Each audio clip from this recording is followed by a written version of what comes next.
Hello friends and happy Monday. My name is Shayla and today we are here to talk about survival stories. So I am part of a monthly recommendations group that was started by Kayla and Trina from Between Chapters. I will leave both their channels and the Goodreads group linked down below so you can come and join us for future topics if you're interested. So this month's topic obviously is survival stories. I haven't read a ton of survival stories, so you might find a few of these a bit far-fetched, but I'm going to share these with you because I feel like they are worth a mention. So I'm going to start with the two that I don't physically own. One I borrowed when I read it and the other one I checked out from the library. So the first one I'm going to talk about is My Story by Elizabeth Smart. This is the story of her kidnapping. She was kidnapped in Salt Lake City and she was kidnapped for 9 months before they found her. And it's about her story and her experiences being kidnapped by this crazy man who thought he was God.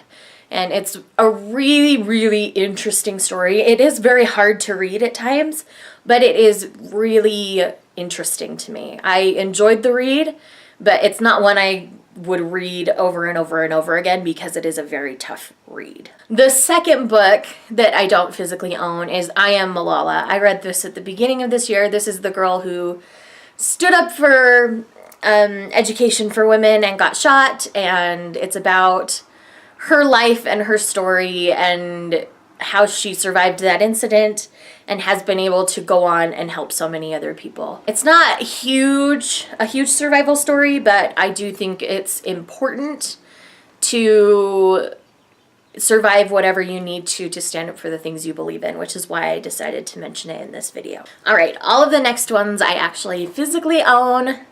So this is the one that's probably going to be the most far-fetched for you people, but it hit very close to home for me, so that's why I'm mentioning it. And that is Safe Haven by Nicholas Sparks. When this book starts out, our main character, Katie, she has run away from an abusive, horrible marriage. Her husband was a cop, and she couldn't file for divorce and claim all the things. She couldn't call the police to protect herself because he worked in the police department and nobody would believe her because of how he acts at work.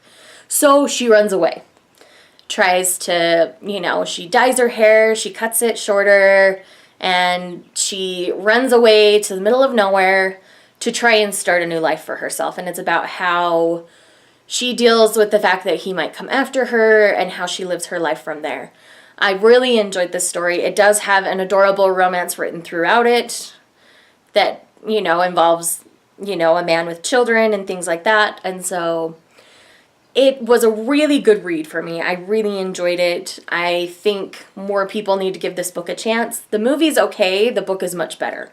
So go ahead and check out the book. Next up is one that I just finished reading recently, and that is Deerskin by Robin McKinley. This is about Princess Lissar, and she is the princess of her kingdom, obviously. Her parents were very well known and beloved. Her mom passes away. Things start to change for Lissar, and then she ends up having something very tragic happen to her. And it's about how she runs away and deals with life and tries to move on, even though the past keeps coming back to haunt her. This is a really good story. It is a fairy tale retelling, so I really enjoyed this interpretation. I thought it was a really good read. I think, it's a very realistic read for this particular story. I think the reactions of Princess Lissar and the people around her are very realistic, and so that made me really enjoy the story. Next up, you can't go through a survival story video without mentioning the obvious, and that is The Hunger Games by Suzanne Collins, sorry. And, this is about Katniss and Peeta surviving the Hunger Games, and yeah, it's just The Hunger Games. If you don't know what The Hunger Games is about, go Google it because you've been hiding under a rock. And last but not least is a newer series that I've started. I'm actually on the third book, and that is The Lost Fleet by Jack Campbell. This particular story is about John Geary, and he was suspended in space for 100 years, and he was almost dead when they found him. So his old fleet ends up finding him. He thaws out, and you know, he's a higher ranking officer than when everybody thought he was dead because he got some promotions, I guess. And what happens is all of the high-ranking officers go to try to make peace with the syndics on their ship, and the syndics wipe them all out, like they kill them all. And so the person left in charge is John Geary because he is the highest-ranking officer left, and the admiral leaves him in charge. And so it's all about how to get this fleet of ships back to Alliance space is what they call it, so back home.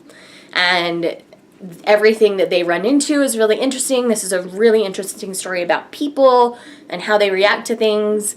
And I really like this because he's been gone for 100 years. And so a lot of the things they explain really simply. So it's a really easy sci-fi novel to understand because it's not too technical. Because they explain it really easily to you so you don't feel lost. You're learning with John Geary, and so that made it a really easy read for me when it comes to sci-fi, because some of those are pretty tough. So I definitely recommend checking out The Last Fleet by Jack Campbell if you're interested in sci-fi at all. So those are my few recommendations. I'm sorry I don't have many, and I don't have any really epic survival stories other than the first two. So I hope you guys enjoyed this video. Go ahead and let me know what your favorite survival stories are. I might check a few of them out. I'll see you guys on Wednesday. Have an awesome day. Bye.